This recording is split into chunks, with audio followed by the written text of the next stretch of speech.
европейских тенденций, и мы видим, что есть региональные отличия. И следующий доклад будет посвящен тому же вопросу на Ближнем Востоке. Его сделает Хан Азам, наш коллега из Дубая, Объединенные Арабские Эмираты. Пожалуйста.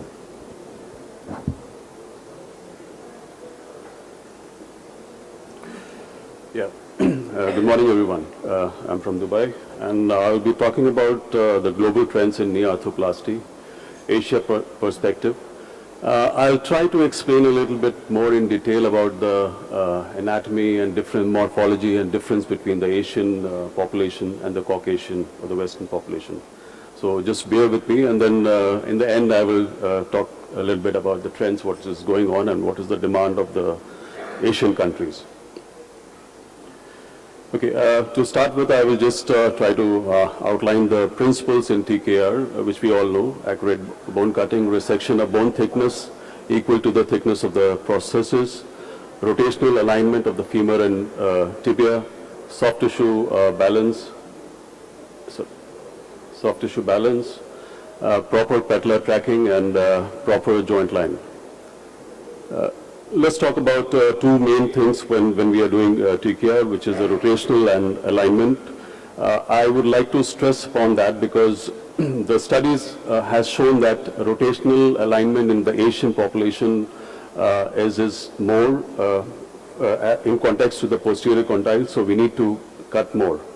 And the alignment, as you can see, that is the difference. When we are doing the surgery, this grand piano sign is a very common thing which we have to assess whether our rotation is correct or not. When we talk of the Asian knees, there are four things which I would really like to stress upon, and which is very commonly seen. Mostly in Asian patients, we get neglected, severe deformity, weak bones, and systemic illness. I would just like to stress on certain issues. The specific features includes the systemic features, anatomical features, advanced disease features, and functional features. This is very important to understand if we need to know what is the basic requirement of the Asian population, because we are talking in terms of having a different make of the implant for the Asian population. When we talk about the systemic features, the two things very commonly has to be considered is the osteoporosis and general ligamentous laxity. If we are not catering to the osteoporosis, we are very commonly encounter with the periprosthetic fracture, which is the supracondylar fracture. Insufficiency fracture, I would like to stress upon that, which is not taken very seriously, but then it can land a surgeon into a big trouble. Tibia fracture is very rare. There is a study which says that ACL laxity is more compared to the Caucasian and Asians. Intracondylar femur fracture, which we also call insufficiency fracture. This basically happens because our Asian population has more of osteoporosis. They are overweight, gross varus deformity, no history of trauma, sudden onset of pain, knee instability and deformity. The patient surprisingly is unable to walk and misdiagnosed as MCL insufficiency, and when it comes to the implant, PEG is a problem. As you can see these pictures, I will just try to explain when coming to the anatomical features, we will consider the femur and the tibia. When we consider the femur, it's the tibiofemoral, when we consider in the Caucasian knees are larger than the Asian knees. Femoral tibial mismatch, big femur and small tibia. Small sizes and 4 mm increment does not allow good gap matching when we talk about the implant. Japanese have a higher varus alignment than Caucasian. In the distal femur, decreased in the aspect ratios, narrow femur, medial lateral overhang of the femoral component. Femora in Chinese individual are more bowed. Going ahead, talking about the posterior condylar axis, there has been a study which shows that PCA of Chinese is larger than that of Caucasian. 3 degrees of external rotation may not be enough for Chinese patients. So therefore, considering the implant, 4 mm increment is a problem, especially in small sizes. Talking about the tibia, proximal tibia, medial, lateral, and anterior-posterior average dimension were smaller in Asian knees. Lower tibial torsion, increased tibial slope. Considering the tibial shaft axis, this is again important because anterolateral to the center of the tibial plateau in Chinese population compared to the Western population, which is anteromedial. So 6.5% of the knees, that was radiological contact between the tibial stem or cement mental and the medial tibial cortex. So this is a little bit of importance to be noted, that the implant which we have is more on the anteromedial stem. When we talk about the advanced disease features, mainly we would like to focus on the bone loss and the soft tissue imbalance. As you can see here, these two images. How to manage these? Bone loss mainly can be managed by minimal bone cut, graft in young patients, screw and cement in old, avoid blocks. Soft tissue imbalance can be managed by extensive release, more constrained knees, CR, and sometimes mobile bearing is inappropriate.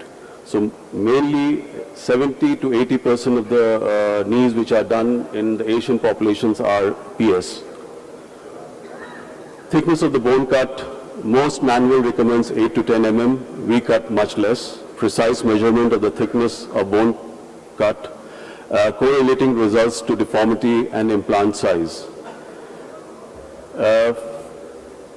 At the end, about talking about the functional features, the Asian population activities require them to bend, flex their knee more than 120 degrees.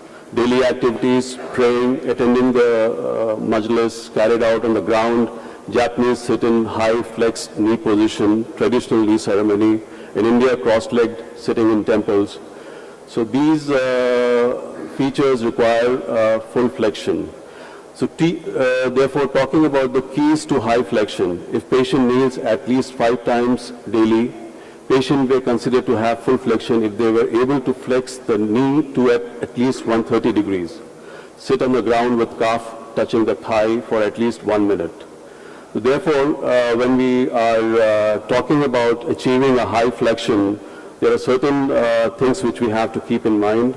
Patient selection, surgical technique, rehabilitation, pain management, and implant design. It's not only the implant design which is going to help you in achieving the demands of the Asian patient, but these criteria, everything has to be taken into consideration. Therefore, just an example, this person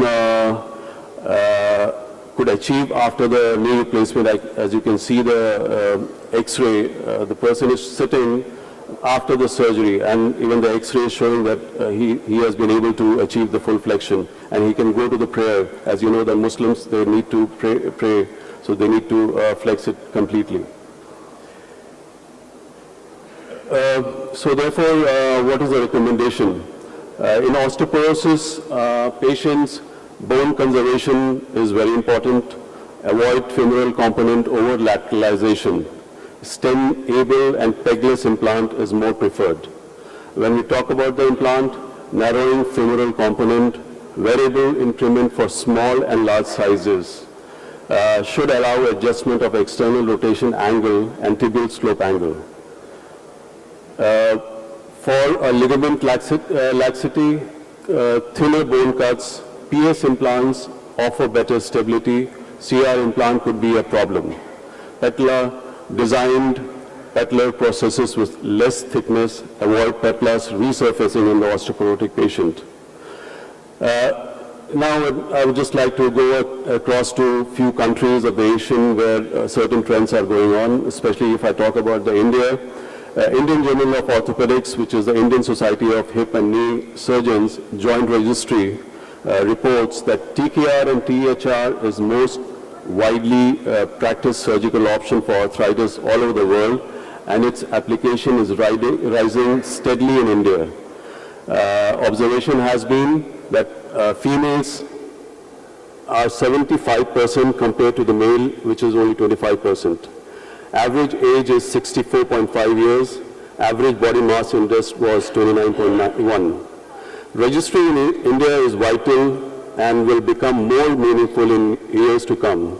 Three important goals which has to be kept when we is arthritis research, surgeon training, and setting up a joint registry, which has been quite lacking in the Asian countries, and therefore it has been stressed that registry is very important because it will lead us a lot of things how to cater to the Asian population when it comes to replacement. Talking about the epidemiology of TKA in South Korea, their registry data, incidence of TKA by age and sex, there's very commonly TKA is being performed over the age of 40 years due to OA, which is a growing trend in the Asian countries. Before it was, I would say that 5 to 10 years back, we would never hear any patient above 40. Mostly it would be 60 plus who would be coming for a replacement. Rate of TKA has increased steadily over 4 years, higher in women than in men. Again, in South Korea is the same trend. Detailed analysis regarding regional differences, income level, or other risk factors was not possible, and limited content of the database. Therefore, this also has to be considered in the coming years. Therefore, there's also, when we talk about the AA Foundation, AA Recon have recommended certain things about the Asian population. The lifestyle and the religious practices of Asian culture place special demands on the knee joints of people in this region. We examine specific consideration surgeons should employ when performing TKR on Asian knees. Therefore, their highlights has been personal choice of surgeon, post-operative range of motion not meeting Asian patient expectation, implant design unsuitable for the Asian population, especially women, morphological difference impact surgical approach and outcomes. So therefore, the conclusion is that special surgical technique manuals for Asian knee needs to be considered with training and education for the surgeon.